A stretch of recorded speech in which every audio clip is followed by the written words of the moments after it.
அண்மை செய்தியாக பார்த்து வருகிறோம்.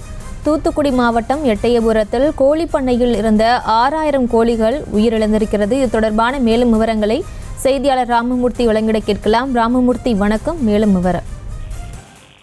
வணக்கம். தூத்துக்குடி மாவட்டம் எட்டயபுரம் அருகே உள்ள சோழபுரத்தைச் சேர்ந்த குருசாமி என்பவருக்கு சொந்தமான கோழிப்பண்ணை ஒன்று உள்ளது. இந்த கோழிப்பண்ணையில் சுமார் 6000 கோழி குஞ்சுகள் வாங்கி வளர்த்து வந்துள்ளார். இந்நிலையில் எட்டயபுரம் பகுதியில் பெய்த தொடர் கனமழையின் காரணமாக குருசாமி கோழிப்பண்ணைக்கு காற்றாற்று வெள்ளம் புகுந்து கோழிப்பண்ணையில் இருந்த 6000 கோழி குஞ்சுகள் நீரில் மூழ்கி உயிரிழந்துள்ளன. மேலும் கோழிப்பண்ணை முற்றிலுமாக சேதமடைந்துள்ளன. இது பல லட்சம் ரூபாய் வரை தனக்கு இழப்பு ஏற்பட்டுள்ளதாக அரசு தனக்கு உரிய நிவாரணம் வழங்க வேண்டும் என்று கோழிப்பண்ணை உரிமையாளர் குருசாமி தெரிவித்துள்ளார்.